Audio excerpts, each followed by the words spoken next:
I would like to call to order the Board of Education meeting for April 21, 2026. The board will now hear comments on closed session agenda items. Members of the audience may submit a blue speaker request form before the meeting begins.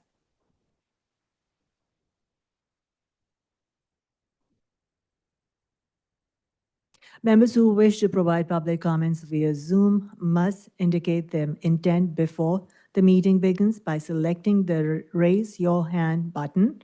We are finalizing the list of speakers who wish to address the board related to closed session topics. If you are joining us via Zoom, please use the raise hand reaction now. To remain consistent with these attending in person, we will only recognize those with their hands raised now, and we will not add any further speakers to the queue once we begin. The board will not respond to questions posed by those making public comments. Do we have any? None. Thank you. Seeing none, the board will now convene to close session. Thank you.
I would like to call to order the Board of Education meeting for April 21, 2026. The board will now hear comments on closed session agenda items. Members of the audience must submit a blue speaker request form before the meeting begins.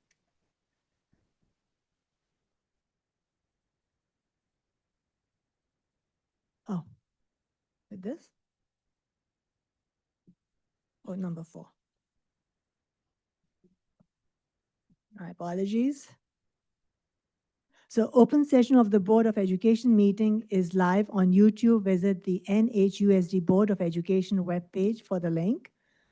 Relative to closed session items, number 3A, B, and D, the board took no action. Relative to item C, the board in closed session unanimously voted to appoint Karen Florendo as principal of Eastern Elementary effective July 8, 2026.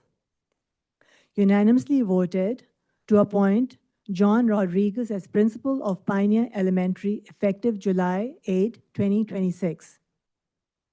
Unanimously voted to appoint Soraya Sablo Sutton as Director of K-12 Instruction effective July 1st, 2026. Unanimously voted to appoint Dustin Kershaw as Assistant Superintendent of Personnel effective July 1, 2026.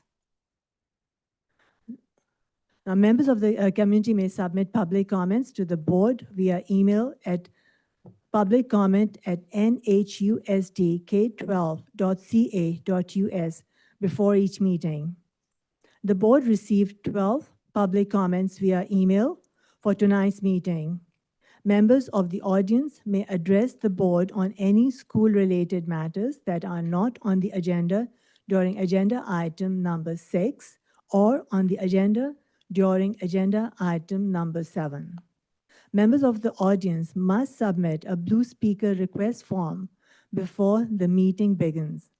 Members who wish to provide public comment virtually via video conference must indicate their intent before the meeting begins by selecting the Raise Your Hand button. We are now finalizing the list of those who wish to address the board tonight. If you are joining us via Zoom, please use the raise hand reaction now. To remain consistent with those attending in person, we will only recognize those with their hands raised now, and we will not add any further speakers to the queue once we begin. The board will not respond to questions posed by those making public comments. Pledge of Allegiance, Trustee Student Bella, would you please lead us?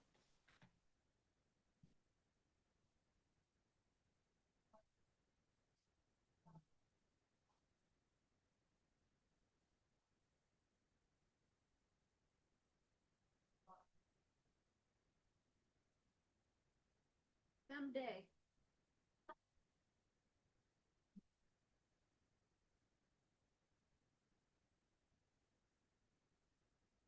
May I have roll call, please? Here. Here? Here. Here. Here. Here. Thank you. May I have a motion and second to approve tonight's agenda? So moved. Second. Discussion? Roll call, please. Aye. Aye. Aye. Aye. Aye. Aye. Thank you. Land acknowledgement. May I have a volunteer to read the land acknowledgement?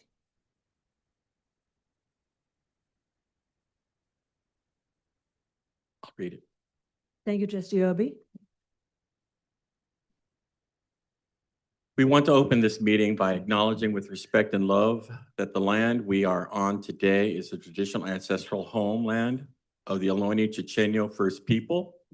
We recognize and thank the Ohlone people as the original stewards of the land, of this land. Indigenous people must not be spoken about in the past context as if they are left on their own accord, when the real causes were white supremacy, manifest destiny, and U.S. colonization. By recognizing we stand on the occupied indigenous territory of the Ohlone people, we recommit ourselves to listen to Native leadership and stand in solidarity with people struggling against systems of oppression throughout the world, past and present. Thank you, Trustee Irby. Are there any blue cards for topics that are not on the agenda? Yes, we have several blue cards. The first speaker is Michelle Parnella.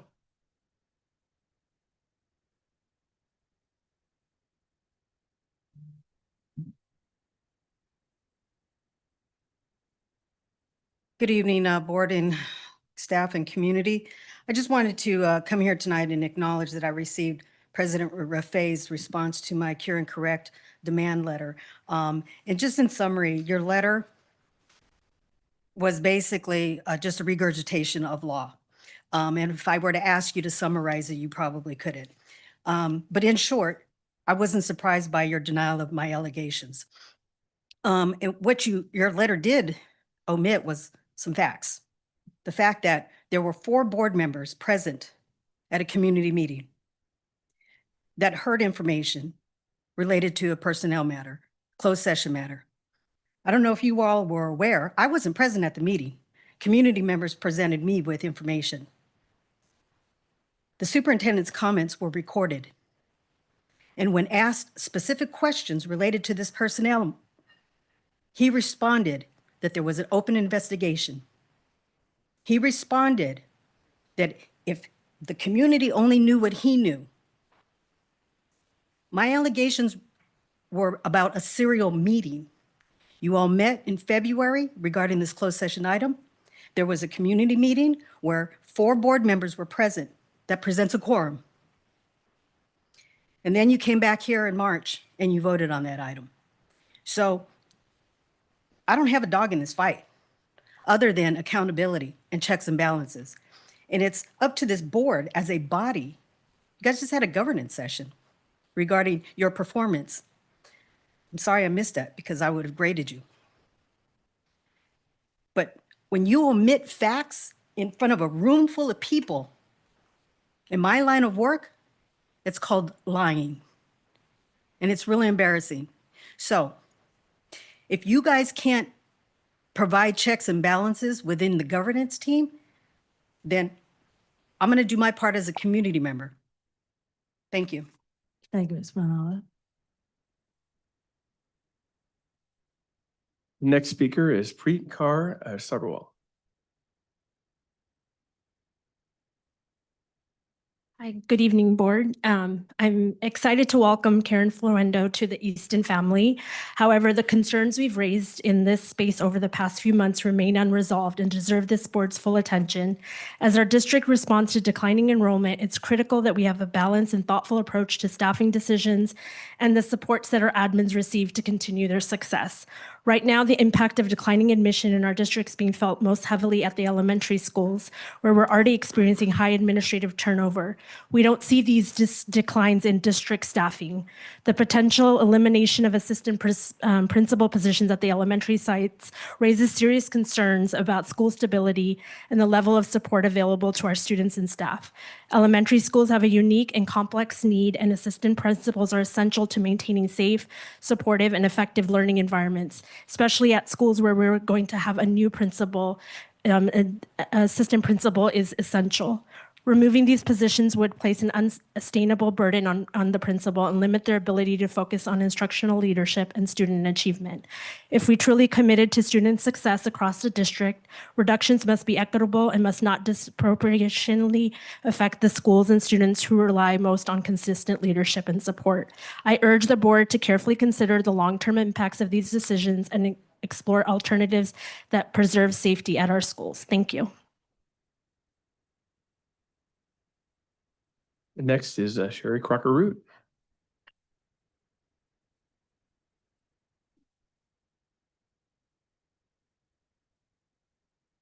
Hi, Sheree Crocker, Union City.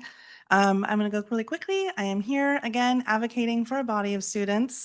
Last time they were elementary kids. Now they're amazing high school scholars. We have been here before in front of this body asking you guys to take up the issue of making New Haven a sanctuary city. We've been told as constituents in the past that there are reasons why we have not actually taken actions on those items. However, I think they have shown the public, they have shown us that our neighboring school districts are able to do that equitably and effectively. And even if we know that we cannot control what's happening in the federal government right now, be it performative on some issues. However, I think we've done some of those performative measures here in the past.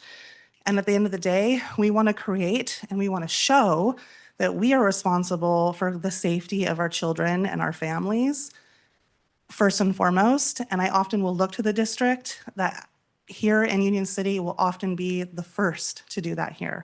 Always, the school district has been, in my opinion, in advance of these issues. And so at this point in time, I don't know why we're not. So I'm here to support them. Thank you all for your time.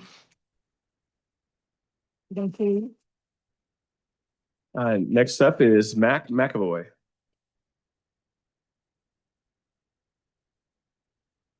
Good evening. My name is Mac McAvoy, and I'm a student representing the Ethnic Studies and Social Justice Academy, class of 2028. As a student of such a diverse community, it's frightening to see my friends have to worry about their safety in our district due to ICE. We all know that the vast majority of our district consists of people of color, and I feel like that makes our community a target that is just yet to be targeted. I think it would be much more beneficial for us to get ahead of the problem rather than waiting for the problem to come to us to take it seriously and to take real action. Ways that we can do this is by training our staff on what to do if ICE does show up, distributing multilingual Know Your Rights cards at all school sites and district offices, and dedicating a page on the NHUSD website as a resource for families. In a world with so little humanity, I urge you to use your humanity to make New Haven a safe haven. Thank you. Thank you. Next is Vanya Gonzalez.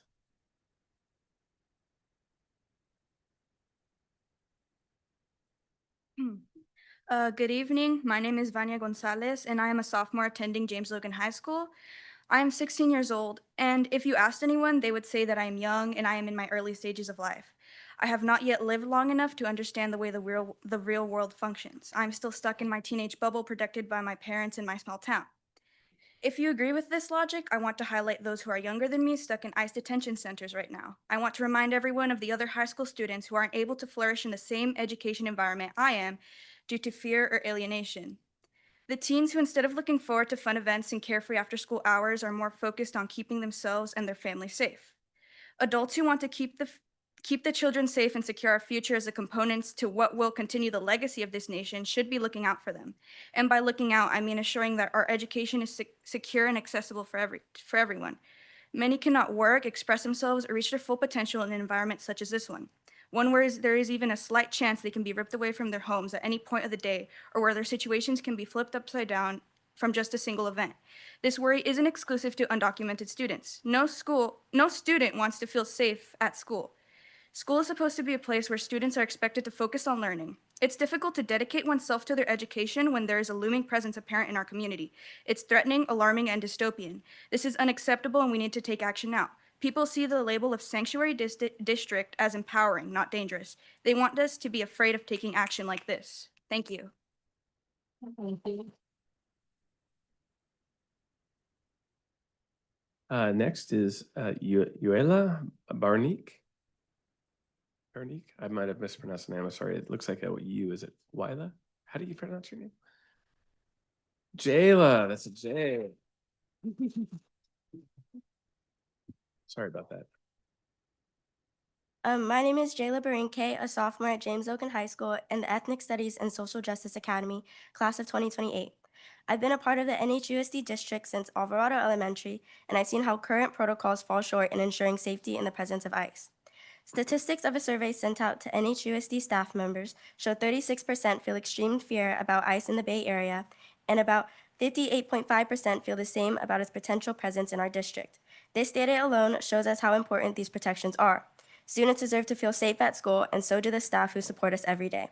What's happening affects all of us, and we cannot ignore the fear in our community. What we're experiencing today regarding ICE affects everybody in this room, and as mentioned earlier, the protocols that are currently set in place are simply not enough to help ease the minds of our community and ensure every student's safety. As a longtime student under the NHUSD district, I stand in full support of this campaign of making New Haven a sanctuary district by taking stronger proactive steps. Next up is Elijah Nguyen.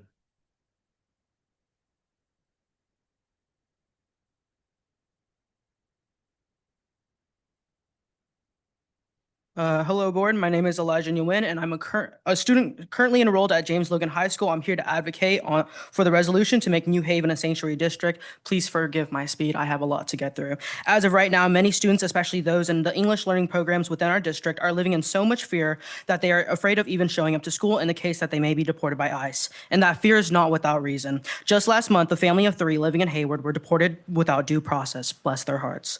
We must ensure that this cannot happen to even more families. And just last year again, you all passed the LCAP, a plan to utilize funds from LCFF to improve services for English learners amongst other youth. But these services are meaningless if the students that are supposed to be supported are too afraid to even show up. Because a better education is not accessible unless it is protected. Alongside with that, there was implemented mandatory training for staff members this year for child abuse. But what about child abduction? What about the forced family separation or the unrighteous detentions of students and their families? We understand that a portion of the policies that we asked for in the resolution are already included in the district policy, but our resolution also asks for the visibility of these policies. When I personally searched the NHUSD website, I could not find clear and publicly accessible information outlining these protections. Now imagine how difficult it would be for a non-English speaker to find that. And I can definitely tell you that they are not made apparent to us at school. Policies that are inaccessible cannot serve the communities that they are meant to protect. And we also understand the fear that making NHUSD a sanctuary district could place the targets on our back, especially when Trump has taken a hostile stance towards California. But courts are already consistently blocking attempts to punish sanctuary jurisdictions. In City and County of San Francisco v. Trump, a federal judge blocked the Trump administration's attempt to withhold funding from sanctuary cities, ruling it unconstitutional. It's safe to say that the same would likely go for sanctuary districts. Declaring ourselves a sanctuary district doesn't create a risk we are not already facing from California being a sanctuary state. It makes the existing protections accessible and ensures that they are consistently upheld. The best way to support our most vulnerable families is by making sure we can proactively ensure their safety. So board, as a student who fears for the safety of my loved ones, I ask you to implement this resolution. Thank you. Thank you. Next up is Ren Garcia.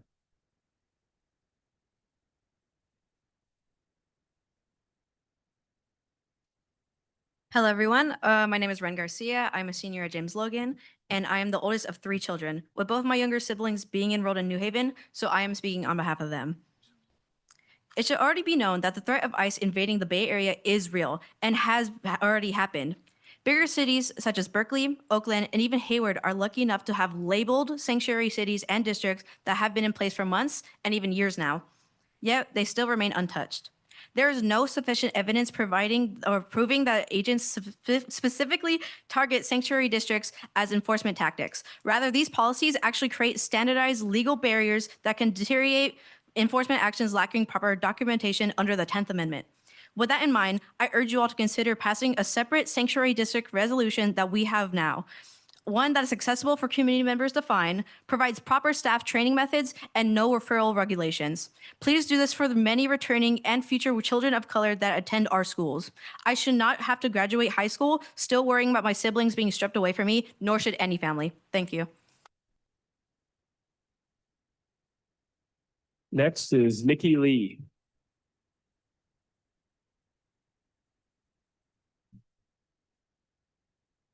Good afternoon. My name is Nikki Lee, and I'm a sophomore representing the James Logan Ethnic Studies and Social Justice Academy class of 2028. In a community that is as diverse as ours, the education system that we foster, our school should be a place of safety, not fear and distress. Yet, for many students and families, the presence of Immigration and Customs Enforcement, known as ICE, creates a constant sense of uncertainty about safety. According to the Pew Research Center, about 3.9 million K-12 children in the United States live in mixed-status households, meaning at least one family member is undocumented. For students like these, the fear of family separation is not hypothetical. It's real and consistent. And this is an issue not distant from us. It is here in the New Haven Unified School District. Our district serves roughly 10,000 students, and about 94% of our school population identifies as non-white or Hispanic. In a district as diverse as New Haven, these aren't just statistics. They're our classmates, friends, and families. This campaign impacts our future generations of students, their ability to learn and to succeed. Because I strongly believe that no student should have to choose between learning and fearing family separation. This is not just a policy issue, it's a human one. It is for these reasons I urge you to pass this sanctuary district. Thank you. Thank you. Next is Nawid Samin.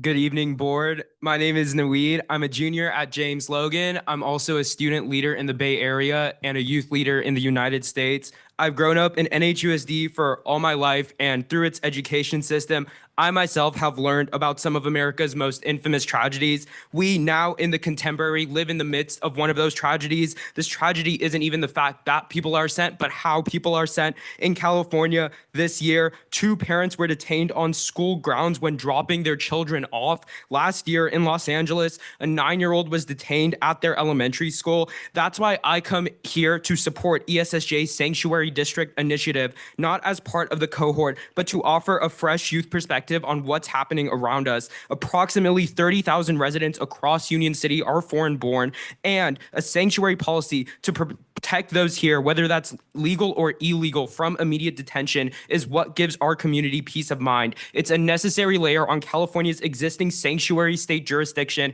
And just as my peers, particularly Elijah, already told you, there's no drawback from increasing accessibility to those who live in constant fear. And after talking with not only the people around me, but also the parents of my classmates and my peers who, like myself, are in support, at least three classmates of mine, 2 upperclassmen and 1 underclassman, communicate to me how they live on a day-by-day basis in constant fear. There is so much to win from implementing a sanctuary district policy, so we should just get up and do it. Make New Haven a safe haven. Thank you.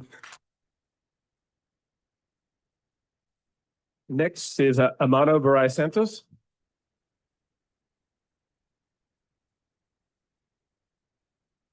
Good evening, board members. My name is Amado Barai Santos, and I'm a senior in the Ethnic Studies Social Justice Academy at James Logan High School.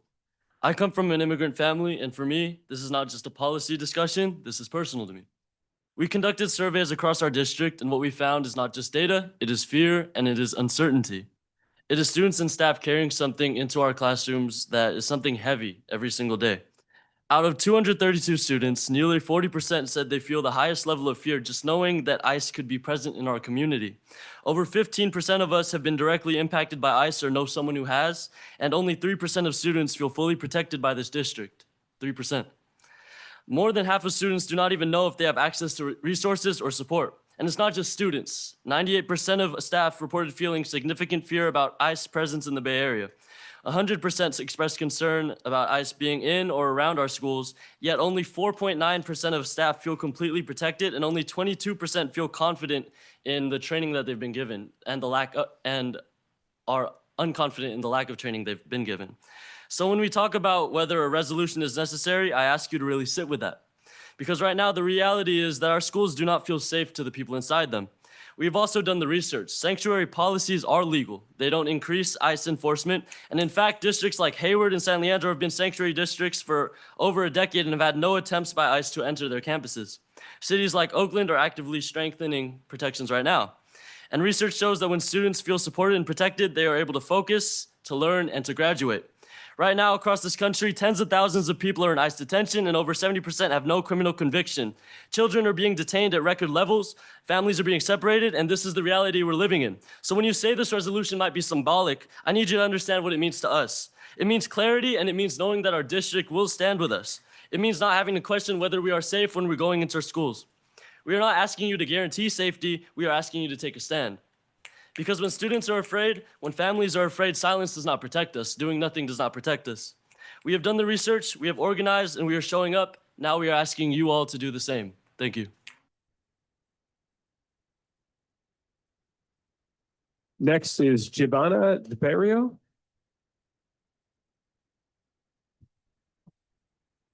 Hi, District Board. Some of you have seen my face in meetings before, and I hope that you guys take that same open mind with those meetings into this meeting.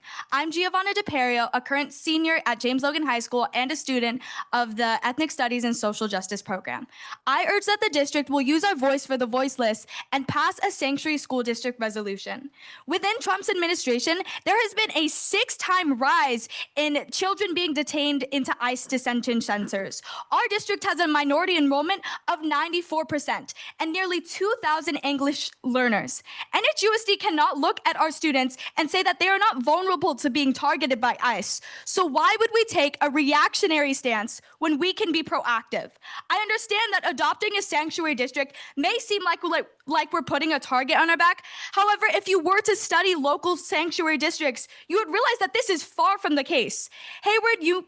Hayward School District adopted a sanctuary resolution in December of 2016.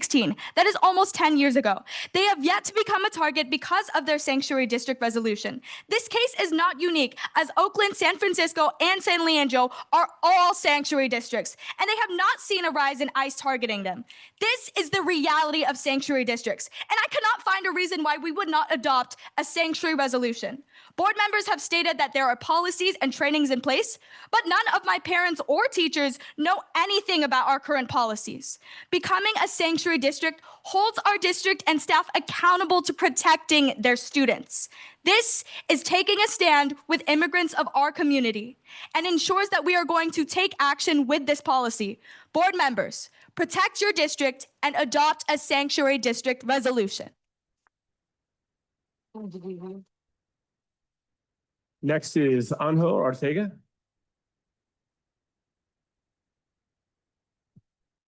Hi, Board. I would like to thank you for the time to speak today. My name is Anjo Ortega. I'm a resident of Union City, and I'm also a member of Anak Bayan Hayward, which is a Filipino youth activist collective. We organize for the rights of our community as Filipino youth, as well as for the rights of other migrants.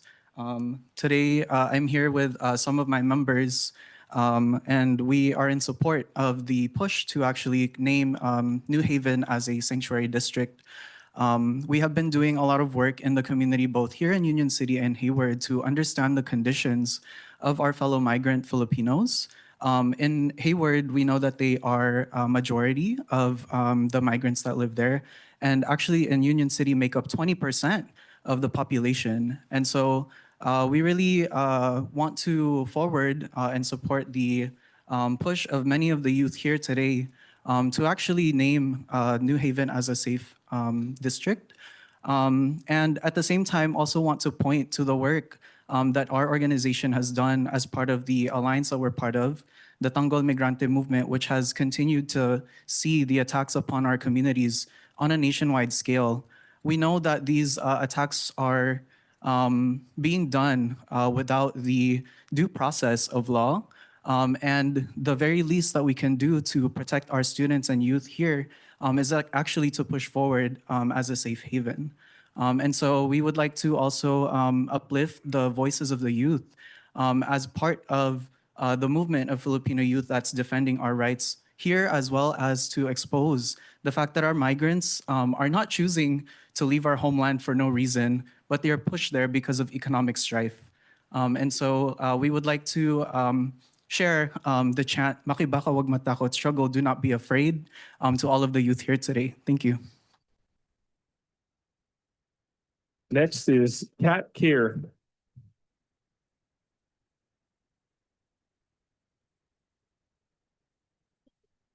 Hey, I'm back.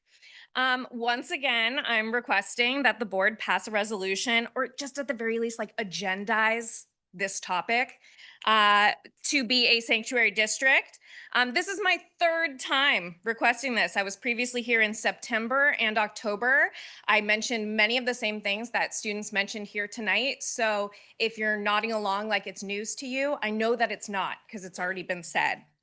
As a reminder, many of the statistics, I'm going to skip them because the amazing Logan students already mentioned that we are 95% non-white in our population, meaning that we have a population of students that are at risk.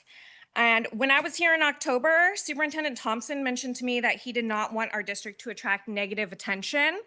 And I was amazed how easily, as a very well-paid white man, that you were able to just duck your head in the sand and decide that you were afraid to do something. So instead of using your privilege to take bold steps that your community needs, you very easily made a choice to do nothing on behalf of families that are living in fear, non-white families that are living in fear. And how confidently you looked at me and showed me that you are a coward.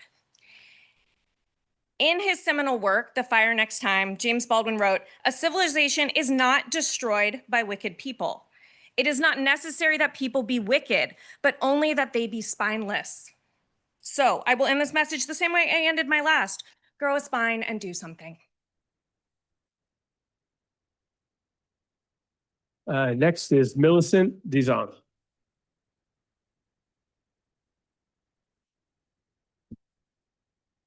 Good evening, board. My name is Millicent Dizon. I am a mother to 2 scholars and student leaders.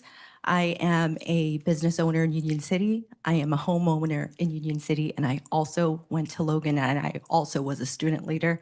What we have in front of us today is very troublesome. We all know this. The way ICE has conducted themselves in all the cities that they have, it's pretty inhumane. We cannot trust them. I cannot trust them. I serve developmentally disabled adults. They're not in the school system, but they are afraid of going out because there were reports of ICE agents at a park. I have a friend who I had breakfast with this past Saturday, and he told me that a pastor in Palo Alto was detained. And what would we all do if we were detained and we're all citizens? I ask you to please not look at this as policy. I ask you to please look at this as human intervention. Thank you. Next is Erica Varai Santos.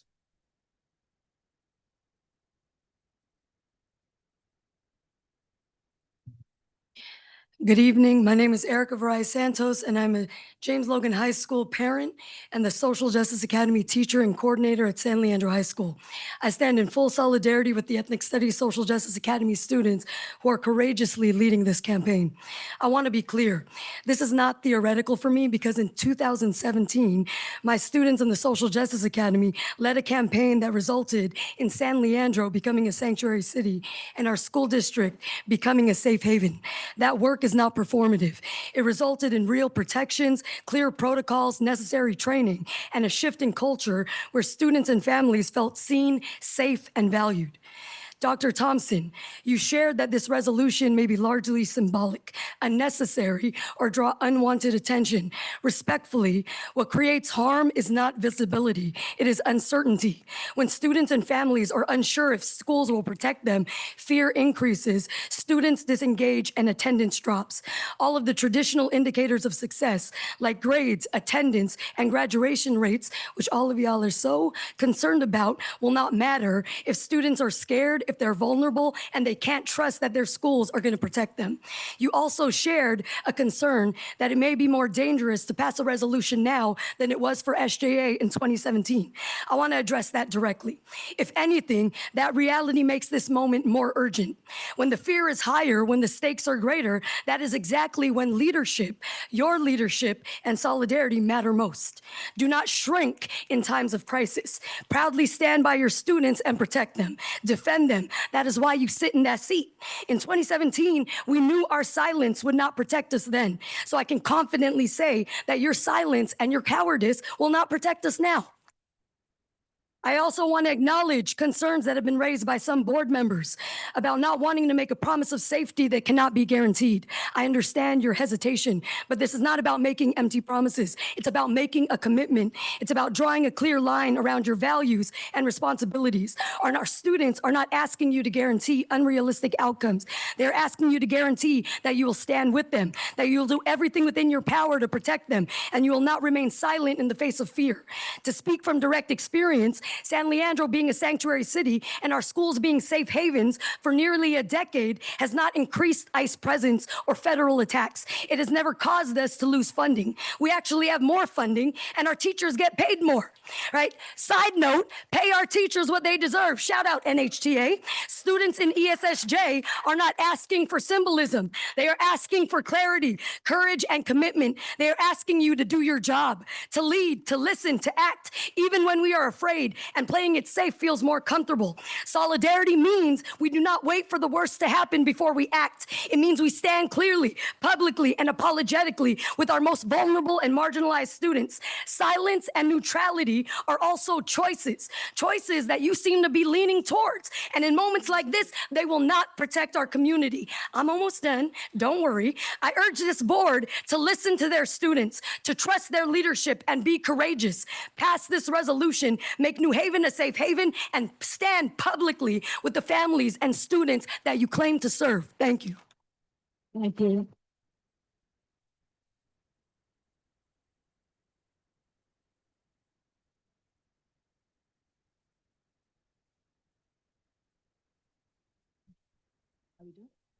No more no more blue cards. Do we have any speakers on Zoom?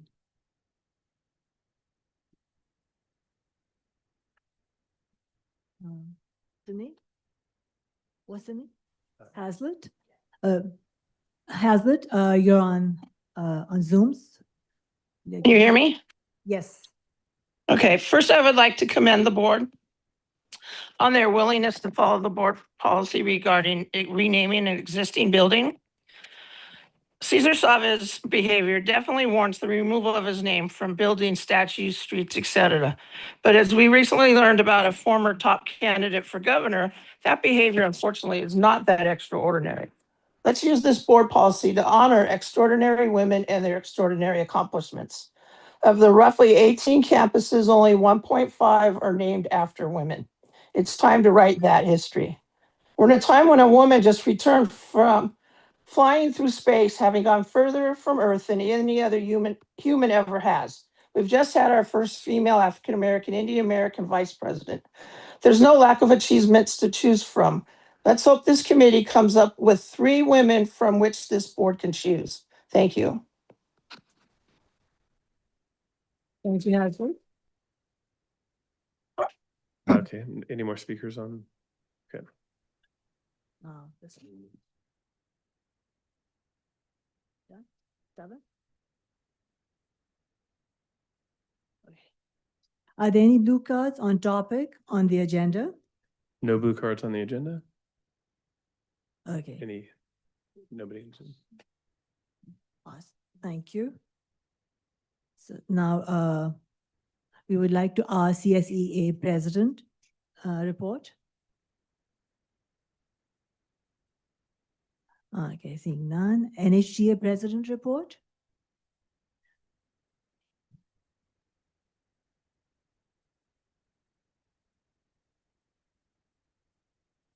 Hello, school board, staff, students, and community members. My name is Shane Henderson. I'm the NHGA president. First off, I want to say that anyone who doubts public education in the United States of America should watch this board meeting because that was powerful. Good job, students. Very well said, very well articulated. The teachers here, the parents in this community are doing an outstanding job. As we head toward the final month of the school year, we realize the short time that we have left. I am cautiously optimistic that a deal can be reached between management and the labor unions. I'd like to remind everyone that it is in all of our best interest to get this done. Thank you, Ms. Bure, for helping us with that cause. I appreciate it. I'd also like to say that as we head off to summer and start thinking about next year, NHGA wishes to finish this year feeling valued for the hard work we are doing. Some of it was just exhibited in this room. Nice job again, students. We also want the district to be more attractive to both potential students that can come into this district from other places and also to attract and retain the best educators that we can. We have some really, really good educators in this district. And the reason that we have some of the best educators around is because we've consistently offered the highest salaries. That is still true for the most part, but other districts are catching us and in some cases passing us. And I don't want that to happen. I want us to be the same thing that we were when I was a new teacher looking for a home. And I found one here in part because the salaries were the most competitive. But it's not just about that. It's also about attracting and retaining for working conditions. And this is done by not only getting the highest compensation, but also addressing class size and addressing class size now. Smaller classes lead to better learning outcomes. When members have manageable classrooms, more students get what they deserve. Smaller class sizes also help us to improve scores, which attract more students. So it's this perpetuating cycle that we can kind of tackle at the same time. When we have more students and attract and retain the best teachers, we all end up looking good. Let's work together to get this done now to allow us to finish strong. If we finish strong, we can rest, rejuvenate, and start next year in the best place possible. We have 2 more meetings scheduled before this is wrapped up. I'd really like to get this done in April. Our next meeting is the 29th, and our final negotiation session is May 6th. And if we don't do it then, we've got to hold this all summer and do it in the fall. So please, please, please do everything you can on your end. We'll do everything we can on our end, and let's get this done. Thank you very much.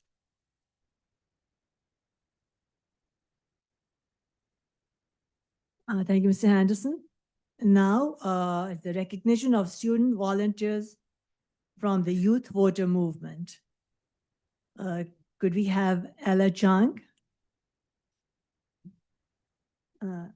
Should we go on? Oh, and Eva, Grace, Samar, Tommy, Pablo. Could you please join us over here? Should we all go there?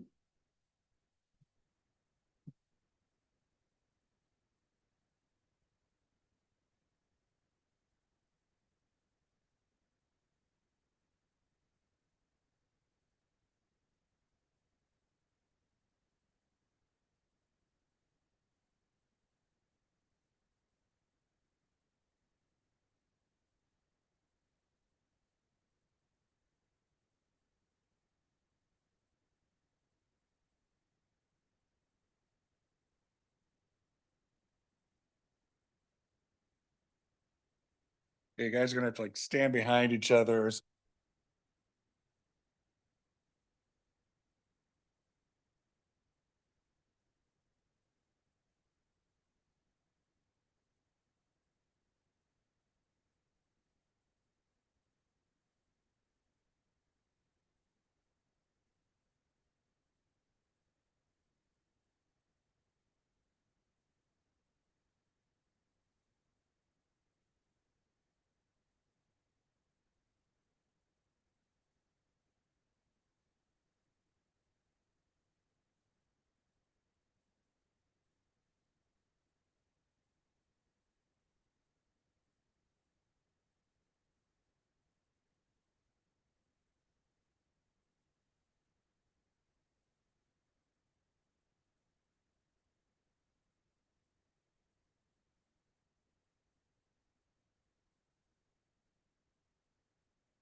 Now we'll have presentation design for the James Logan High School Campus Modernization Project by Franklin.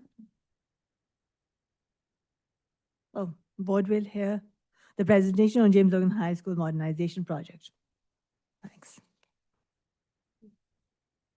Hello, my name is Rob Flaherty. I'm with HED Architects. The district has hired us to do a pre-design study phase, and I'm going to go through that process with you tonight, as well as share the conceptual design and transformation for James Logan High School.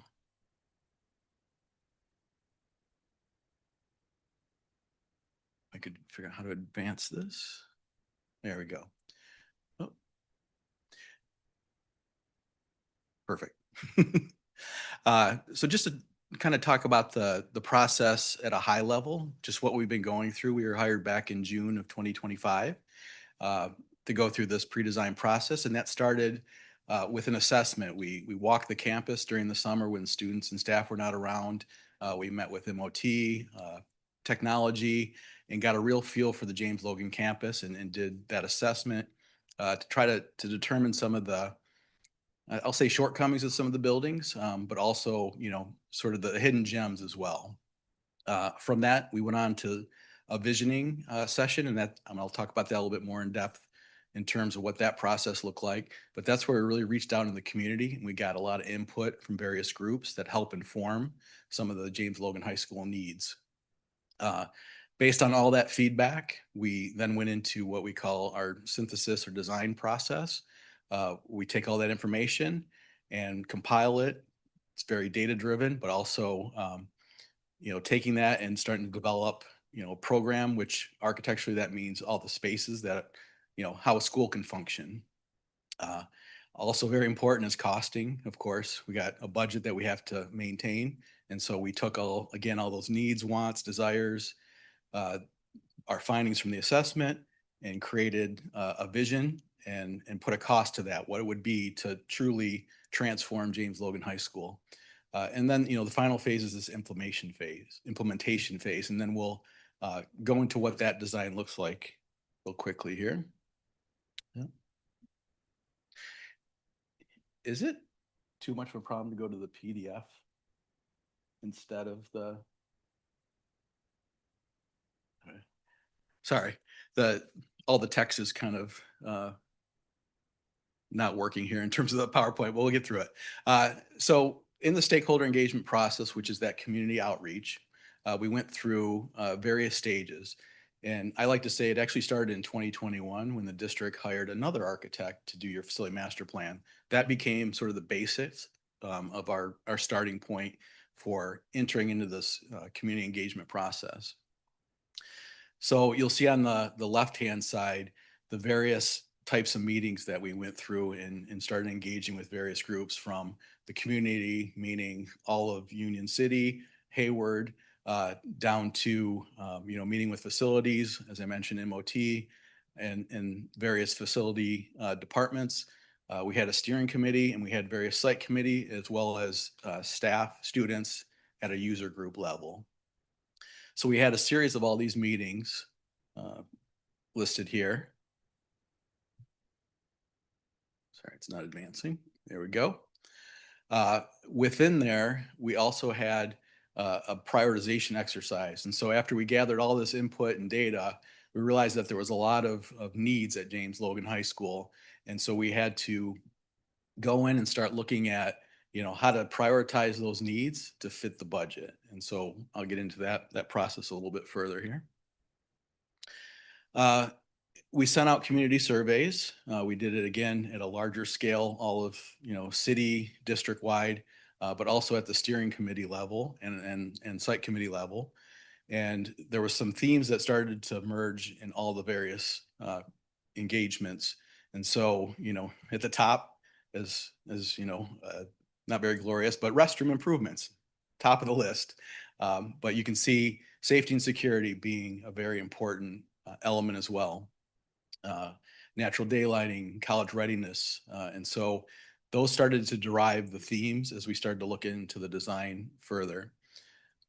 We did various engagement exercises with the community. And so again, very similar themes started to emerge in all the various engagement exercises. In terms of, again, security supervision, top of the list, and then just, overall, a school or a campus that matches the academic excellence found at James Logan. And so through these series of meetings, we started building consensus amongst the group. And again, themes started to rise to the top. We did what we call a red dot, green dot exercise where we had all these images plastered around the room, and, green dot would be, go, red dot is no, I don't like it. And we would, talk about what don't you like about a certain image, or what do you really love about a certain image. And that helped to guide the overall design for James Logan transformation. We did an exercise with the site committee group where we had 3 different layouts on the campus. And what this helped us to do is put it in front of them, and they could kind of give us their thoughts or their ideas of what does or does not work in terms of how the school or the campus should function. So we had various options that looked at that. We got feedback from that. That was very helpful to understand some adjacencies, the sequence of how students arrive to the campus and drop off and things like that. We did another exercise where it was actually the puzzle pieces of all the various buildings or the program components, where the site committee put them together. And again, that helped us guide some of the layout of the overall campus. Programming, as I mentioned, architecturally, that means kind of defining the spaces, all the spaces needed to make the school function. So we started with obviously your existing campus, did an analysis of that, and tried to understand truly, how many classrooms you have, what classrooms are sitting empty. So we did like a capacity analysis to define, are there certain programs that could start sharing some spaces to start consolidate a little bit more of the program itself. Through those user group meetings, we met with the administrative staff, we met with the science, the arts, and general classroom, special ed, library, and started looking at what those spaces could be, how does it function for the instructors, but also for the students. So with all that, again, gathering all this feedback, and that was probably about 6 to 7 months worth of work to get this information. We implemented the vision. So this should look very familiar to you. This is the existing campus. One thing I want to point out is the large center building in the middle. It makes it very hard to navigate when you're, walking through that campus. I get lost. And so you'll see as we started moving forward, again, site supervision, meaning a lot of views, became important. So we really wanted to focus on trying to open up the campus as much as possible. And so with that, this is a conceptual site plan showing essentially 3 new buildings. And I wish I could point. I'm better at pointing at the screen, but 3 new buildings. And so the center of the campus really starts to open up. You start to see a little bit more of this green quad in the middle there, with 3 new buildings surrounding that. Very much a departure from what they have in the existing. And then the orange color buildings are existing buildings that we are intending to modernize to a certain extent. We're still defining what that modernization looks like. Again, trying to align the budget with the design. But overall, you can see we've added some parking along H Street, parking along Myers Drive, and trying to get more dedicated, safe drop-off zones. There's another drop-off zone. So north is actually to the left on the screen. So kind of the northwest corner, a drop-off for special ed in that portion over there. This is zoomed in, so you can see a little bit better here. A new administration building as you come off of the first drop-off. It's kind of in the bottom right-hand corner. And then the library, the brown colored portion of the building there. Some classrooms, mostly special ed in that area, again, having their own dedicated drop-off. And then, kind of going up on the page, that's the new quad. So this greenery that really starts to tie some of the buildings together and create this more open flow and more of a central hub for the campus as well. And then the building to the more towards the top of the page, which would be east, that's your arts classrooms and science on the second floor. And then as already mentioned, the orange are buildings that we are planning to go in and modernize, whether it's a interior refresh. Some of it we have to do just from a seismic upgrade type standpoint. So real quickly, kind of going through the program, This is the floor plan. And again, this is all, conceptual in nature. We're in a pre-design phase. We're going to go into further phases of design development. But for right now, if you can remember on the site plan, the sort of salmon color, that's the administration block. So that also includes counseling within that area. And then the idea is that that would be your main approach into the campus, and the sort of the yellow color in that top hand right, that's the Grand Logan Hall, very centric type space. Want it to be very open and welcoming. We feel that, learning can happen outside the classroom just through informal gathering among students. So we wanted to really kind of promote not just having hallways to walk through, but having circulation where students can collaborate and make that part of the learning environment as well. We have the College and Career, which is the light purple, also in that admin building, and the Family Center as well. To the left is the library that I mentioned, and then we have special ed classrooms and the resource office that's also dedicated to special ed functions. And then on the second floor, we're stacking more classrooms above, and then mainly CTE, and then there's a couple of general classrooms, and then ASB as well. And then that central building on the campus, as I mentioned, it's ceramics on the first floor, and then also 2 art classrooms, and that's drawing type classrooms and painting, and then 5 science labs that are being displaced from demolishing that center building. And so this building, you can see, is a little bit different than the first couple buildings in that the circulation now becomes outward. So your classroom spaces are on the inside, but now you have circulation surrounding it. And the idea here is that because it's internal to the campus, you don't really need that as much security when it's facing the perimeter or the public. And so the idea here is that students can be on this balcony and outreach into that quad and start to integrate a little bit better with some of the buildings that are further east. You have a couple buildings, mainly science, just adjacent to this building.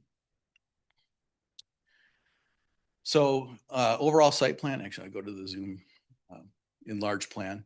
So overall site plan, again, the idea is that we want to create this really nice new frontage, a very welcoming appearance. And so you'll start to see, again, more parking, taking that load off of H Street as much as possible, adding some greenery, and then just a really defined sense of entry or sense of arrival to the campus. And you see how that kind of works its way between the 2 new buildings into that center quad area.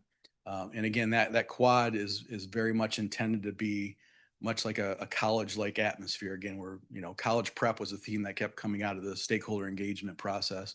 So we really want to promote that. We have the student union, which is an existing building, very much a student, focused type building in terms of the cafeteria. And so with our new building, we're trying to create through the site, trying to weave everything together so that it feels like it's one campus as a whole, even though you have existing and new adjacent to each other. This slide represents, again, just real clearly, the sort of the blue color is the new buildings. And so on the site itself is the first floor, and then below is on the second floor. So kind of floating in space, not necessarily tied to the site plan. And then the orange colors represent modernization, and you'll see that we're trying to touch all buildings, and it might be something, we're going to look at painting the exterior. So again, trying to give a cohesive campus feel, whereas the darker orange colors would be more of an interior modernization. Budget wise, I talked about costing and trying to align all the desires and the needs and the wants with the budget. And where we landed, again, at an early phase, is about 180 million in total. And so that's where we're at now. And we're going to keep working to refine that number and work with the user groups and really make sure that we're meeting everyone's needs, but also being very aware of the budget. So to talk about kind of the look and feel, so this is, again, where you start to see the true transformation of James Logan High School. And we took some cues from nature to start with. The story I always use is, I go to Lake Tahoe and I feel my blood pressure instantly decrease. And so anytime we can immerse ourselves in the nature or take cues from nature, I think it just has a healing effect on the overall individual. And so we really want to promote the use of materials that start to represent a lot of what we see in nature through textures and colors and things like that. But also being respectful of the school color. You know, there's a lot of pride with the red, and so you'll see that as a very continuous theme throughout. And then obviously the Colt. We looked at the, you know, kind of the force or the movement of the Colt, and how we could translate that into a sort of the form of the building as well. And the way the building is oriented on the site, you know, this is the front building, it's facing west. And so you want to cut down some of the solar heat gain. And so vertical fins will help with mitigating a lot of that. And so very conscious of the way the building's orientated on the site, but also trying to give some natural texture and movement to the building. So this is actually a view from the parking lot looking towards the admin, and then the Colts in the corner, that's your college ready classroom, and a lot of the CTE up in that wing. Keeping the same theme or thoughts as, again, we want this to be one cohesive campus. This is the classroom building that's in the center. And so again, trying to incorporate the idea of solar shading, but also creating openness so that students are part of the quad area. And then, you know, just having a positive reinforcement every day we walk through or by this building. You know, you have your mission statement actually on the building. To the right, can't see it through the trees, but it's actually a snack bar. And so because we couldn't do a new student union, we are strategically trying to place some other food snack bars throughout the campus because it's a large campus. And so trying to make an amenity to tie everything together so there's a constant movement and amenities for the students. I'm going to go through just a series of quick renderings, and then at the very end, we'll pull it all together with a quick animation. You already saw this view. That's the main view facing the admin, kind of working your way towards that center of the building. This is as you get further on the page. So if you can remember, north being on the left, this is from the north looking at the library. And then to the far left is the one of the classroom wings. And then now we're actually in the quad side. So in the center of the campus, looking back at the Grand Logan Hall. And so that's that glass that you're seeing on the interior. And then the admin building with classrooms above on the left-hand side, and then more classrooms towards the background. And then you saw this already. You're in the center of the quad. So there's the James Logan, logo, and the science and arts building. And then this is working your way down to the north of the quad. You're actually standing on what could be an amphitheater, kind of looking back at the classroom building, looking at the grassy lawn area of the quad. Interior wise, we have some, sort of look and feel again, but this is the Grand Logan Hall, and we want to incorporate, the idea of identity, the Colt, and what we could do to reinforce student pride and the idea, again, this is a very student focused space. So we want, space. And so we want it to really feel comfortable, almost like it's your living room, and carry that same idea into the library even. So having loose furniture, having it a little bit more informal. So again, it's all about the students and collaboration. So with that, we have an animation that I'm going to have.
So I know I went through that very quickly.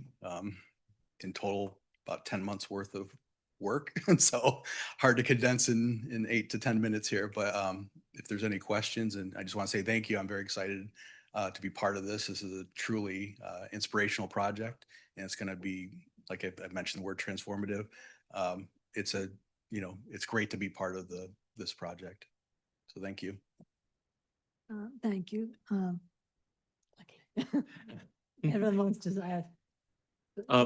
Jesse. May I? Okay. Okay. Jesse Obi. My question is, James Logan was meant to hold up to 5,000 odd students. What's the target size of this current configuration? Currently, we're targeting 3,100. Yeah. So with that, yes, there's a reduction in classrooms. What we found out through our study is that a lot of classrooms are sitting vacant or just used for storage because you have the space. So we're trying to better match the demographics with this design. And again, that's what affords a lot of this nice open student outdoor learning environment type space. Thank you, Trustee Kumar.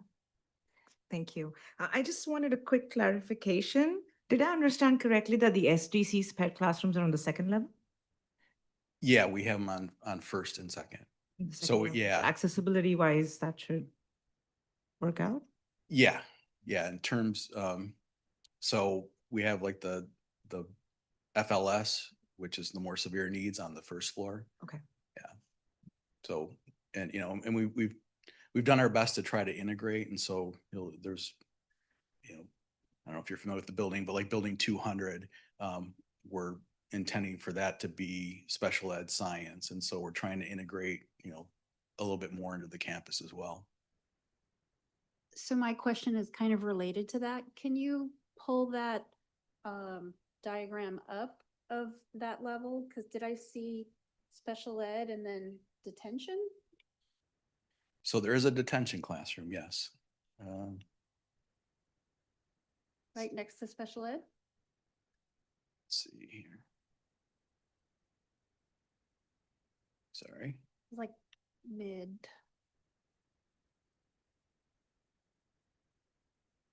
I think they're controlling it.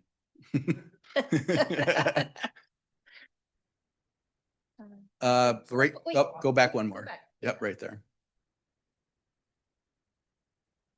Yeah, so the pink would be SDC special ed, yeah.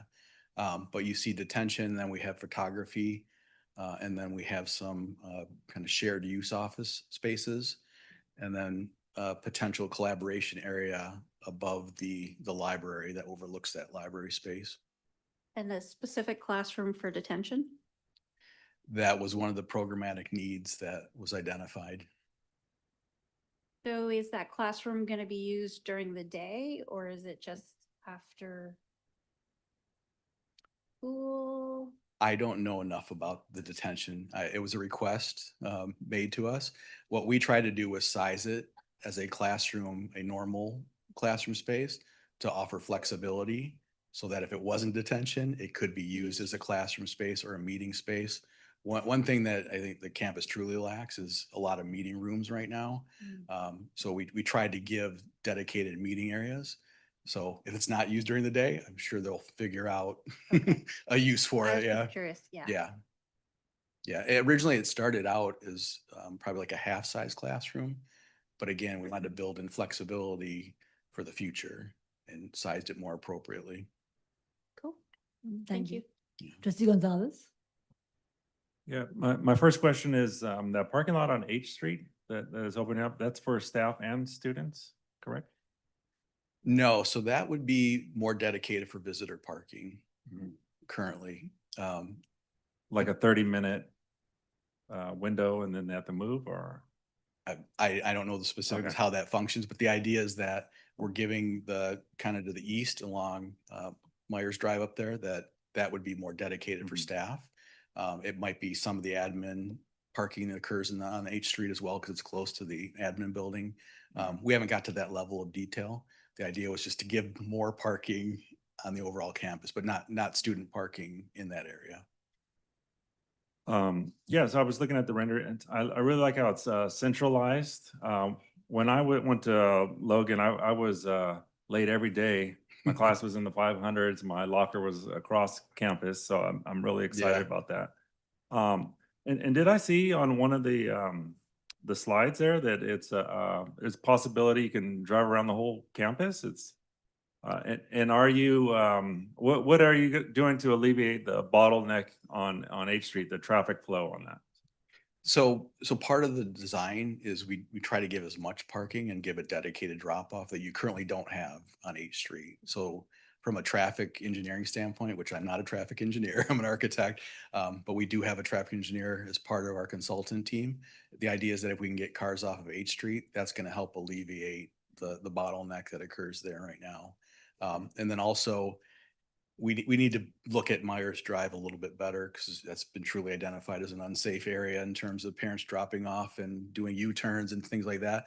So we really want to study that back area as well a little bit more. And hopefully if, the idea is that if that becomes a safer drop-off area, maybe you can divert a lot of the cars back there. And so rather than everyone trying to get on H Street, you're splitting the traffic flow.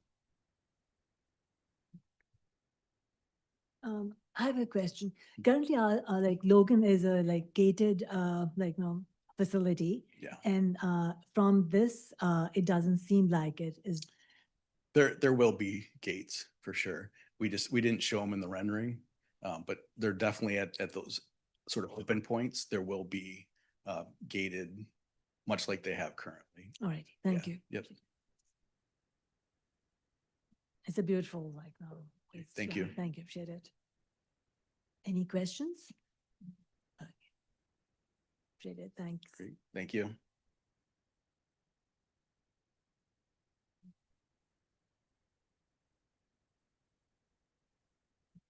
Okay, now, first reading, board policy revision, first reading is underway for the latest batch of policy updates.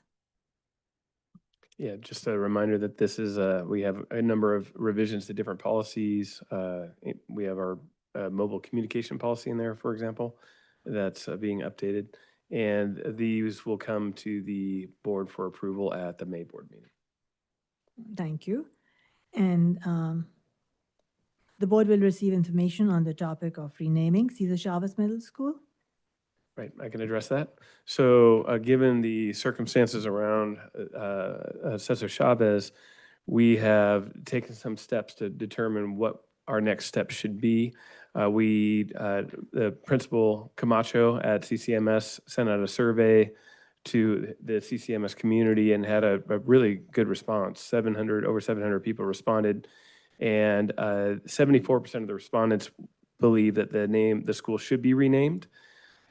We have a policy on the naming of facilities, so the next step we did was take a look at that. I worked with Principal Camacho, and we came up with based on our policy, a series of steps that we can follow, a process to go through the renaming, get suggestions and come up with some recommendations for the board. Later on in the agenda, we're asking the board to approve this process that would allow the site, Principal Camacho, to lead a facilities names committee there and vet names, ultimately that would come to the board for approval. We're really hoping to, if the board approves this, to move quickly on this, and with the idea that we could start the year with a new name there. We have another need. We have a field that's currently being put in there, and we don't want to name the field anything until we actually get know what it's going to be named. So again, this would be the process we're recommending. And in the action item, there's a subsequent item there that would approve us to go ahead and follow this process and bring names forward. Thank you, sounds fair. And now the quarterly. President Rafay, sorry, may I ask a question? Yes, please. So Dr. Thompson, I was reading in the action item description that the facilities names committee would only have people from the Chavez community. Am I understanding that right? Because this is a school for the whole city. Right. That's I talked with Principal Camacho about that, and he certainly wants to have that presence there, but we realize that it's a district-wide facility. So we haven't worked on exactly who would be involved. He would go through a process to solicit names, and then those that are interested, he'd have to come up with a size of a committee that makes sense and go from there. But we didn't put any parameters on that because we're just not too sure how that will all play out. If you have any suggestions or thoughts you'd like us to include, we certainly Yeah, can. so I did see in the action item that it did say that it would only be the Chavez community. If we could just make sure, because this, the school is there, but it's still part of NHUSD and it's all of us. Sure. Just if you could just be mindful of that. Thanks. We can definitely send something out to the community and see if anybody's interested. Trustee Freeburg? Yeah, I also had a question. I know when we renamed other schools that we've had community forums. Are we not going to do that? That will most likely be part of the vetting process to have, I don't know how you would do it without having some type of community forum there. Okay. We didn't prescribe it that way, but that would be part of the vetting process. Okay. Thank you. Any other questions? All right, thank you so much. Thank you. And like the Williams complaints? We don't have any complaints. Thank you. Are there any items from the board and superintendent? Trustee Student Abella would like to share. Hello? Hi. Usually I kind of talk about more like stuff that's going on at Logan, but once again, like my position is board representative, so why not take the time to kind of represent the school? I think that it's always gonna be really easy to be quiet and be silent, and I think from it already is really hard to speak out. And I think from here on out, it's just going to continue to be harder to speak out. So I want to take the time to thank everyone from ESSJ, whether you were from the cohort or you were here for the cohort, to really just thank you for your time and thank you for coming out to speak. I really do appreciate that.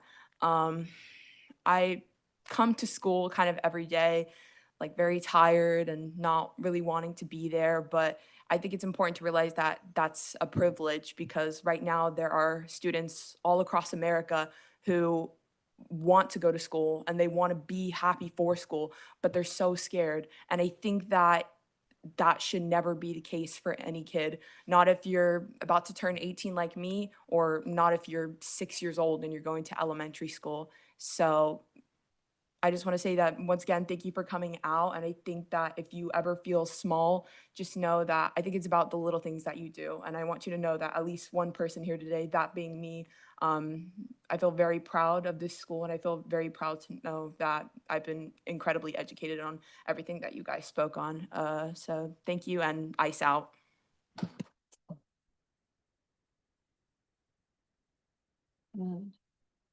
Thank you. Trustee Kumar.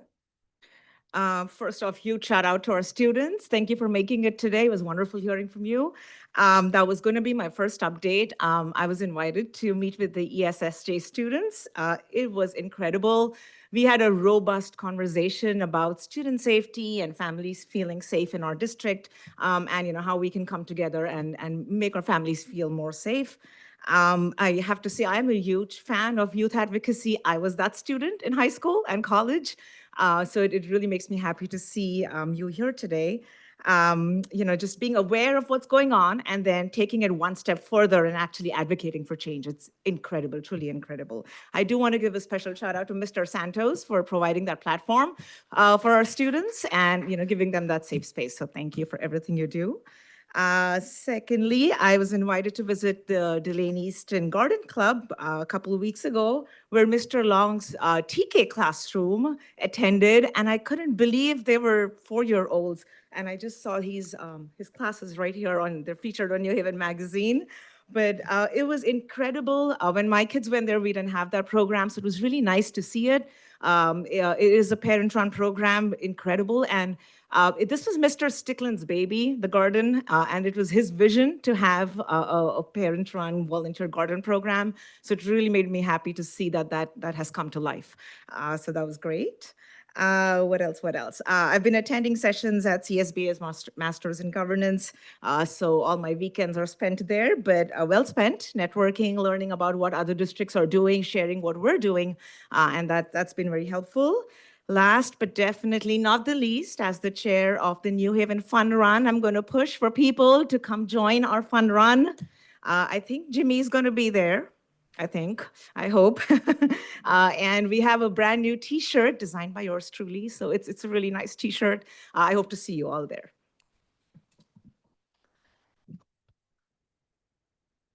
Thank you. Trustee Gonzalez. Yeah, just shout out to the students that came and spoke tonight. Very inspirational. As a person who has family undocumented, I think about this question every day about ICE. I worry about them. It's definitely a concern. But you give me inspiration tonight. Those that spoke up, and we need more of that in the world. And I know I'm tired of being complacent and just hoping someone else would do something about it. But we need folks out there that are doing something. And I also want to give out a shout out to my nephew. My nephew was in the magazine. He's featured in here. So very, very proud of my Gonzalez family here. So that concludes. Thank you. Trustee Irby. I apologize, it's a long list. Since our March 3rd board meeting, I attended 2 Zoom meetings. One was when ICE comes to a school and basically speaking about the our school's legal responsibilities and action plans for educators. There was one other district member that participated in the Zoom, and that was Marcus Slam. So it was good to know that not only a trustee, but a district administrator was actually listening to what's actually going on in the fair state of California. The second was hosted by CSBA, was Politics in California and the legislative packages around basically 4 assembly bills that focuses in on closing the achievement gap, how we spend our money, the school's dashboard, and then also, embedding the state plan to work with the School Board of Education. It's almost like what Governor Newsom is proposing with the combining of the superintendent of schools with the Department of Education in California. I also spent the month of March and the first week of April visiting just about every school site: Delaney, Easton, Pioneer, HVC, Guy Emanuel, Cyrils, Chavez, IVC, and James Logan High School, in particular classrooms, and then listening to, not speaking, but listening to teachers and their concerns out around the district. And in my visits, we talked about some of the forms that Know Your Rights. This is in every office in the district, but if you were looking for it, it's very difficult to find. And so we've already talked about enlarging this to poster size in all the offices. Again, QR codes in multiple languages. I think that we'll be moving forward on that end. In my failed retirement, I've also attended a WASC visit to another high school. As a trustee, I think it's very interesting to see other places other than our schools, our high school that has 3,100 students in it. I visited Dos Paulos high school in the Central Valley with a 98.7% graduation rate. And so again, it's apples and oranges. They have a 650 student campus. It's completely different and how they focus their CTE programs and all their academic programs. I'm also a retired teacher, and so recently, District 91 has now includes San Leandro, San Lorenzo, Castro Valley, and Hayward as part of FUN, which is Fremont, Union City, and Newark Retired Teachers Association. So we've actually gotten larger. I've attended 2 conferences in the past month. One was hosted by ACSA, the Association of California School Administrators. It was an equity conference, equity anchored in integrity, where we talked about diversity, equity, and inclusion. And one of the program highlights was San Leandro High School's Social Justice Academy, which was a very powerful to administrators. There were only 2 trustees, but there were administrators there from across the state. So kudos to Ms. Fry and her Social Justice Academy from San Leandro. The second conference I attended was in Washington, D.C. Again, going back to the training that I'm receiving through CSBA, we went there to advocate for California public schools. There were 4 priority issues. One was artificial intelligence, CTE programs and workforce, maintaining our workforce. AI. Yes, and- AI, and a lot about the computer safety. And then sustaining public funding, and not just for special education, but for Title II, Title IX, all the program fundings that the current administration wants to cut. And so then just this last weekend, I just need to shout out to our forensics team. It's the #1 forensics program, public school program in the state of California. The only 2 other schools that scored higher in the sweepstakes are private, well-funded private schools, Mitty and Bellarmine. And the coaches from Mitty, which placed first in this California sweepstakes, 3 out of 5 of them were James Logan graduates. And so, again, a shout out to our program. Over the weekend, James Logan High School was used. The National League, Little League was on board all Saturday. We had 1,500 students and another 1,500 parents, 3,000 participants of the forensics program. And then we also shared the site with NVAL track and field. We had well over 5,000 people at James Logan High School on Saturday. And so I want to give a big shout out to Jacob Perez and all his crew that were working tirelessly the entire weekend, because the award ceremony was Saturday, and his crew, his weekend crew, is still buzzing around there. In the near future, we have the National Crime Victims' Rights Week this week. There's a resource fair happening basically in Oakland, hosted by, now I forgot Ursula's last name. But also we'll be having the 23rd Annual Day of Remembrance at the Alameda County Administration Building, 1221 Oak Street, and that will happen this Friday between 12 and 4 p.m. So, and that's my report. Thank you. And Vice President Freeburg.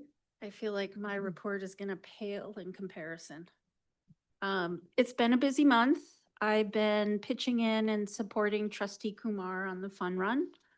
And I am excited to report that I have also been able to complete courses 1 through 4 of the Masters in Governance.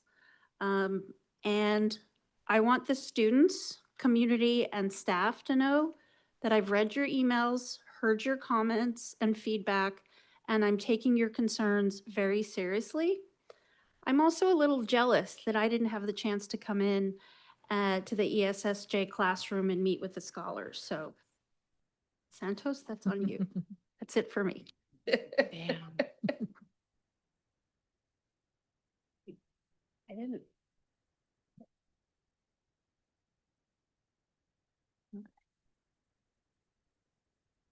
Thank you. So I'll try to be very precise. So basically, like, I'm very proud of our goals, like Logan, like students, like ESSJ students. You guys are inspiration. You guys really like have taught us a lot by coming up here and like, and the emails, like all the detail that you've shared, the percentages is really impressive. And we also had the student leadership who ran the voter registration drive. They registered over 800 students in one day over here.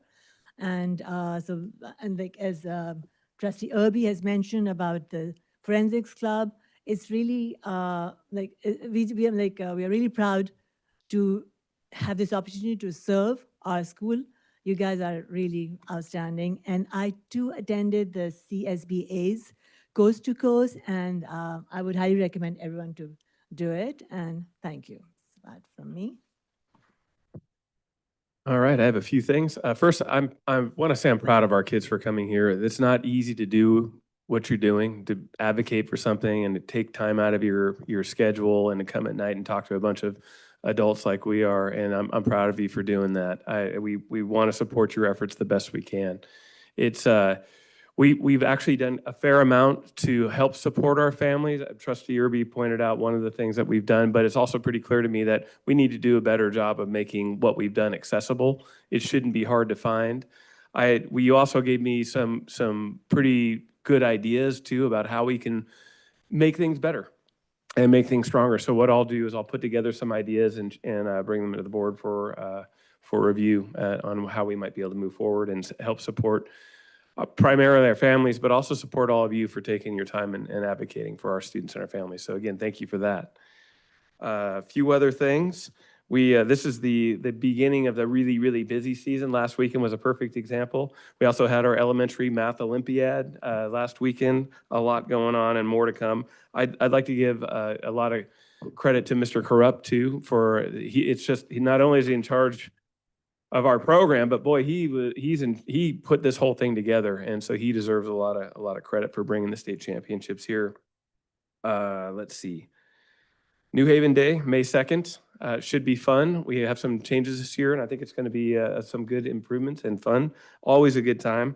A little more good news: our field, the Chavez Field, is. Well, probably won't be called the Chavez Field, but the field over at that site is due to open. The field part should open in fall. And IVCMS has been really behind due to some hangups with the Division of State Architect, but we're hopeful that that would be spring of next year. A lot later than we thought it would be, but they're finally moving forward. And at Chavez, you can certainly see the bulldozers there. So good news there. And that's it for me. Thank you, Dr. Thompson. Now, do we have any committee reports that trustees would like to share? Yeah, committee reports. Shall I? There were two MVROP Governing Council meetings, March 12th and April 9th. March 12th, we basically went over the second interim budget report. And then April 9th, we went over the fall programs for MVROP.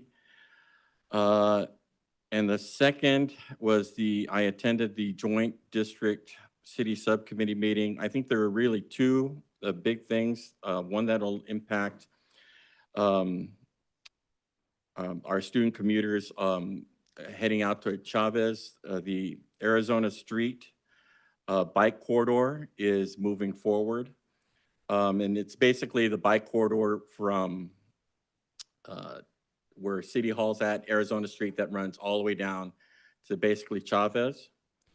There's also a parallel cycling bus corridor going in on Alvarado Niles Boulevard, where at certain points of the morning and afternoon, that there'll be a dedicated lane for bus transportation. That's one portion, one piece of interesting news. The second interesting piece is for the district. Potentially over the next 10 years and probably in the next 4 to 5 years, there's 365 new units going into that field that used to be the gas plant, or right next to Shorty Garcia Field. 365 units, housing units will be going in. Another project, which is used to be called the 84 Extension, that would run from 7th Street from behind to the, well, along Quarry Lakes, all the way down to Paseo Padre. That's still in the works, but once that potential roadway goes in, there's another potentially up to 650 more units going in. So over the next 10 years, we're looking at up to 1,000 new single-family housing units coming in over the next 10 years. And that's my report. Thank you. Trustee Freeburg? I actually have some pretty exciting updates. I'll start with, we have some upcoming events. We have New Haven Fun Run coming up on May 2nd, which is the same day as New Haven Day. We also have Grant Presentation Day, that's May 12th. And then right after that is the Scholarship Luncheon, and trustees and administrators are cordially invited to the luncheon. Tickets are also available for purchase on our website, on the New Haven Foundation website.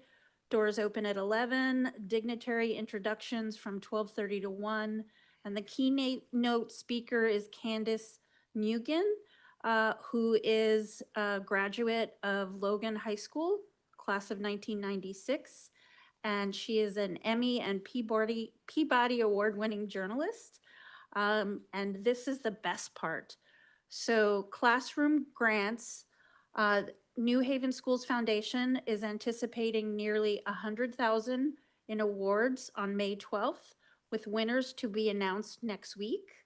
I am also extremely happy to report that the monies raised for scholarships by the New Haven Schools Foundation is the highest total in New Haven Schools Foundation history, raising and awarding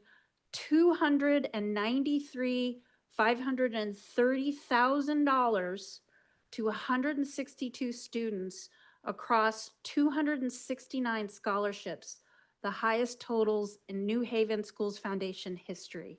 So big shout out, almost $300,000 for scholarships for our kids. Amazing work by that team. Thank you. Any other committee reports? AXPA postponed their meeting to April 30th, so I don't have it. Thank you. All right, now, may I have a motion? No.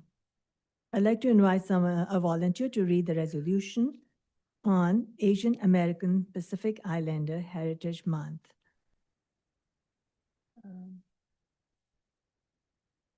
Or else if I can do it, should I do it? Oh, no, I'll read it. but Okay. I've got to find. That's 12.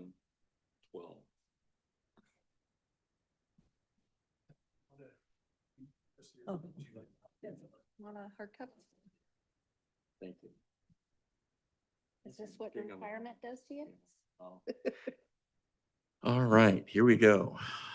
New Haven Unified School District Resolution number 057-2526, Asian American and Pacific Islander Heritage Month, May 2026.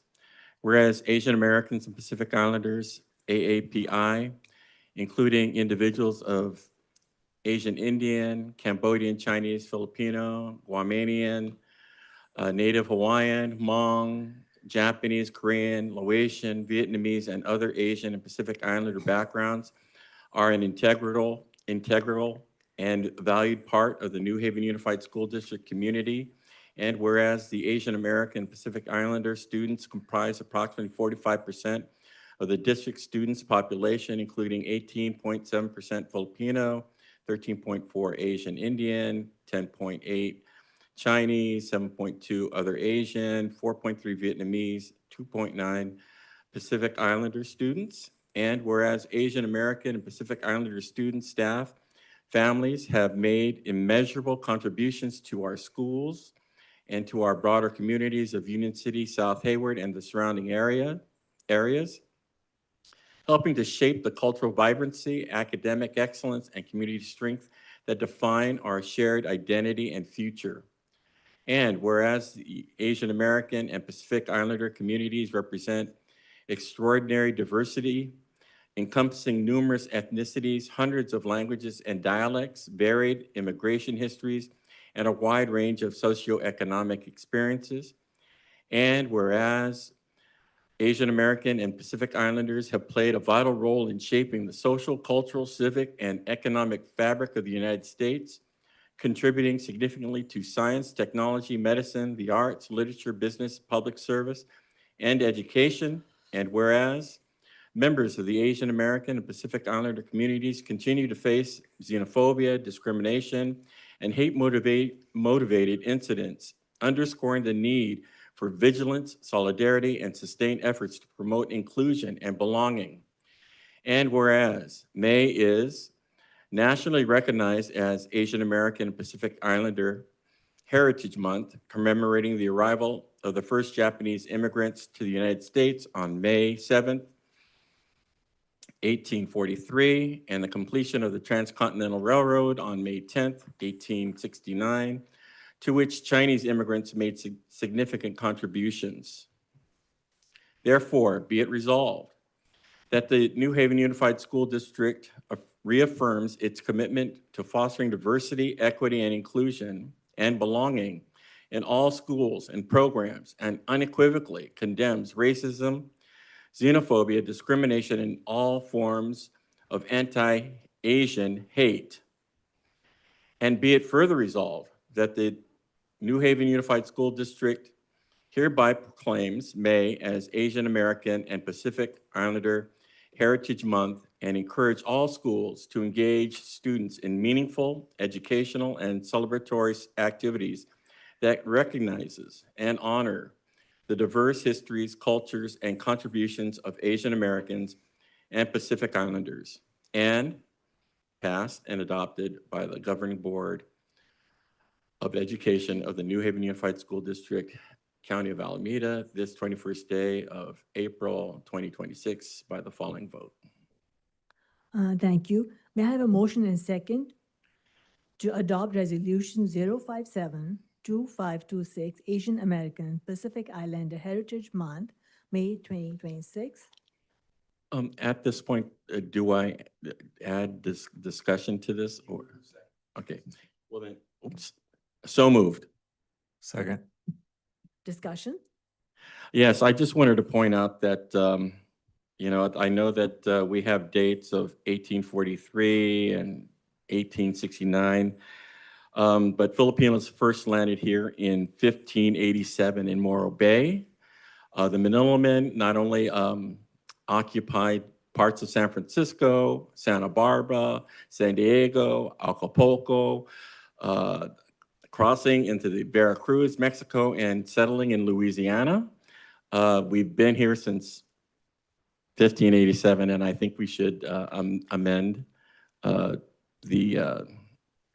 information and add that information to the resolution ultimately. We can easily do that. So you could modify the motion to approve it and then with the added amendment, and we can modify that. Well, I move that we modify the resolution to add in. Oh,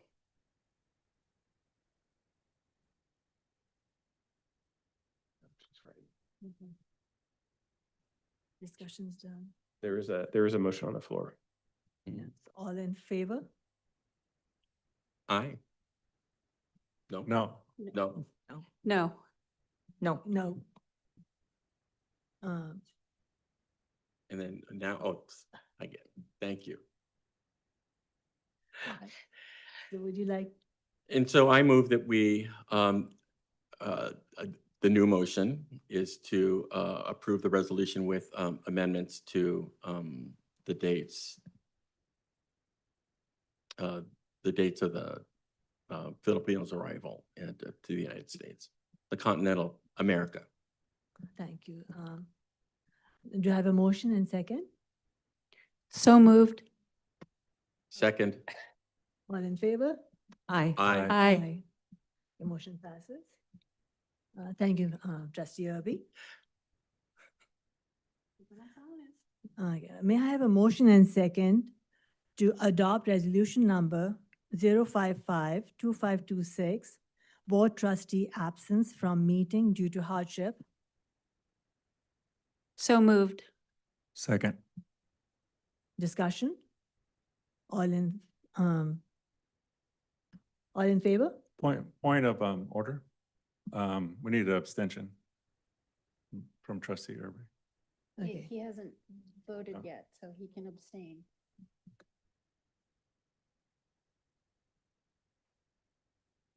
Okay, could you have a roll call, please? Yes, please. Thank you. Aye. Aye. Abstain. Aye. Aye. Thank you. May I have a motion and second to adopt resolution number 056-2526, board trustee absence from meeting due to hardship? So moved. Second. Could we have a roll call, please? Abstain. Yay. Yay. Yay. Yay. Thank you. Okay. May I have a motion and second to approve employment agreement for the Assistant Superintendent Personnel, McNamara? No, that's the wrong. The, We didn't fix that? Oh, okay. okay. Okay, I'll repeat. May I have a motion and second to approve employment agreement for the Assistant Superintendent Personnel? So moved. Second. Discussion? All in favor? Aye. Aye. Aye. Opposed? Abstentions? Motion passes. May I have a motion and second to authorize staff to proceed with the renaming of Cesar Chavez Middle School? So moved. Second. Discussion? President Rafe? I did have something for discussion. Yes, please. So Dr. Thompson, here is where it says in, under point 1, that the facilities name committee consists of staff, CCMS community members, and as appropriate students. Can we either generalize that or in some way convey that it's not restricted only to the CCMS community? Yeah, we can include, either take out the we will include the community as a whole. So does And, that need a modification then now? 'Cause I think the motion probably stands, but as far as the policy goes, the procedures go, well, actually, has that been seconded? Okay, so you probably should keep things the way they should, take a vote on it, and then we'll modify it to include that. Okay. Now you would vote all in favor and. All in favor? No. Opposed. Okay. Okay, so opposed? Opposed? Nay. Nay. Nay. Nay. Nay. Okay, abstentions?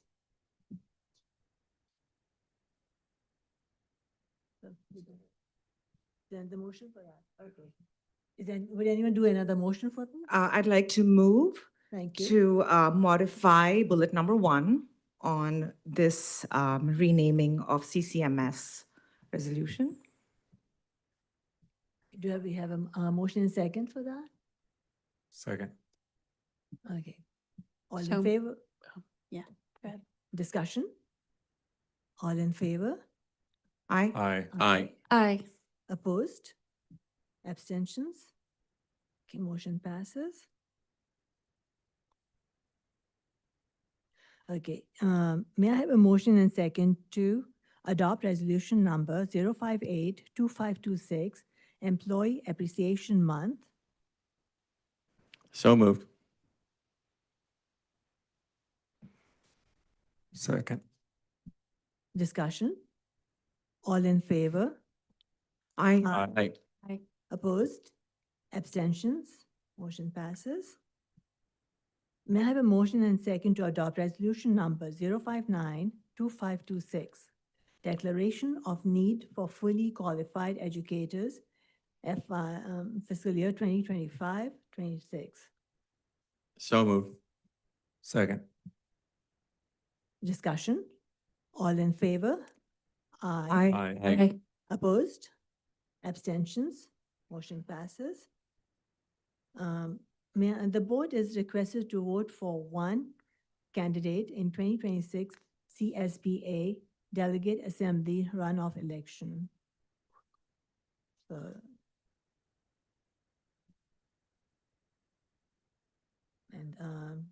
May I have a motion and second to cast a vote for candidate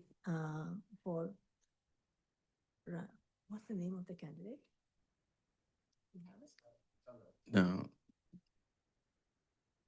Is there? No.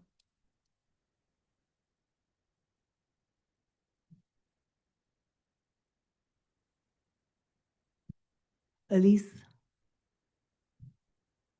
Okay. Just going back.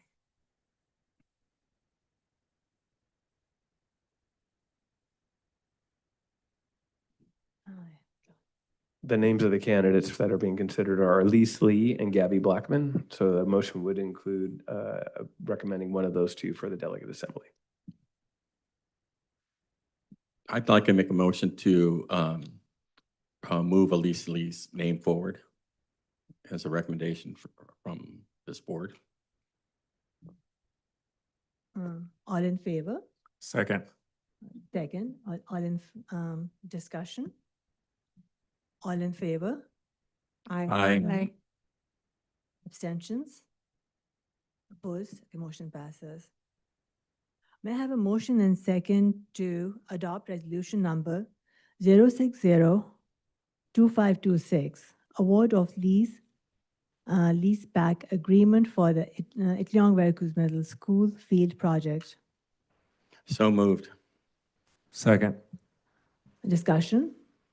All in favor? Aye. Aye. Opposed? Abstentions? Motion passes. May I have a motion and second to approve a proposal from ARC Facilities for Facilities Information Management Platform? So moved. Second. Discussion? All in favor? Aye. Opposed? Abstentions? Motion passes. May I have a motion and second to approve contract with Borderland Security for line-wise filtering services 2026-27? So moved. So moved. Second. Discussion? All in favor? Aye. Aye. Opposed? Abstentions? Motion passes. May I have a motion and second to approve agreement with Crow LLP for audit of district's financials and measures M&N general obligation bonds? So moved. Second. Discussion? All in favor? Aye. Opposed? Abstentions? Motion passes. May I have a motion and second to approve agreement with HED for professional architectural and engineering services for James Logan High School Modernization Project. So moved. Second. Discussion? All in favor? Aye. Aye. Aye. Opposed? Abstentions? Motion passes. May I have a motion and second to ratify agreement for legal services with Oppenheimer Investigation Groups? So moved. Second. Discussion? All in favor? Aye. Opposed? Abstentions? Motion passes. May I have a motion and second to approve MOU with ACOE for bridge authorization? So moved. Second. Discussion? All in favor? Aye. Opposed? Abstentions? Motion passes. May I have a motion and second to approve purchase of peso por peso materials for Spanish TWDL 2026-27? So moved. Second. Discussion? All in favor? Aye. Opposed? Abstentions? Motion passes. May I have a motion and second to approve purchase of Public Consulting Group Elevation Station Math Games, Summer 2026? So moved. Second. Discussion? All in favor? Aye. Opposed? Abstentions? May I have a motion and second to adopt SOAS Learning Company Economics Instructional Material for High School 2026? So moved. Second. Discussion? All in favor? Aye. Opposed? Abstentions? Motion passes. May I have a motion and second to adopt teaching strategies and the creative curriculum instructional material for transitional kindergarten? So moved. Second. Discussion? All in favor? Aye. Opposed? Abstentions? Motion passes. May I have a motion and second to approve purchase of Vista Higher Learning Galleria Spanish materials for 2026-27? So moved. Second. Discussion? All in favor? Aye. Opposed? Abstentions? Motion passes. May I have a motion and second to approve new course at CCMS and IVCMS and animatronics beginning fall 2026? So moved. Second. Discussion? All in favor? Aye. Opposed? Abstentions? Motion passes. Consent agenda items. Approve minutes. Are there any items on which trustees have questions or need clarification or would like pulled for separate vote? May I have a motion and a second to approve consent agenda items 13A through 13AJ? So moved. Second. Discussion? Roll call, please. Aye. Aye. Aye. Aye. Aye. Aye, thank you.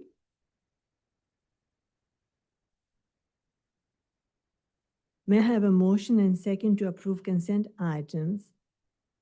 Oh, no, not this one, sorry. Okay, any comments from the trustees regarding governance? Yes. Yes, trustee Gonzalez. Yeah, if we do come across it, like a resolution or a motion that is an error, you can, Robert's rule says you can make a substitute motion, or you can also, and I've seen this in many board meetings, that the chair can say without any objection, I move to amend this motion, and then you can vote on it, and it's live, and you can vote from that way. So, but typically it is a substitute motion. And then if that passes, it becomes the main motion, that you vote on that again. So, for future reference. Thanks for sharing. Are there any board trustee requests for staff? I have one. Yes, trustee Kumar. So we're all aware that there are achievement gaps all around the state, and this is a huge problem, especially for our underserved students.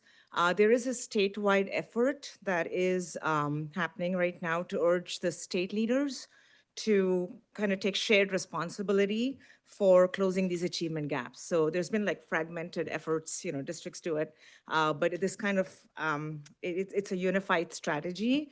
It's meant to improve outcomes, especially for our underserved students. And it basically calls for measurable goals, aligned funding. It's kind of holding the state accountable for their part in closing these achievement gaps.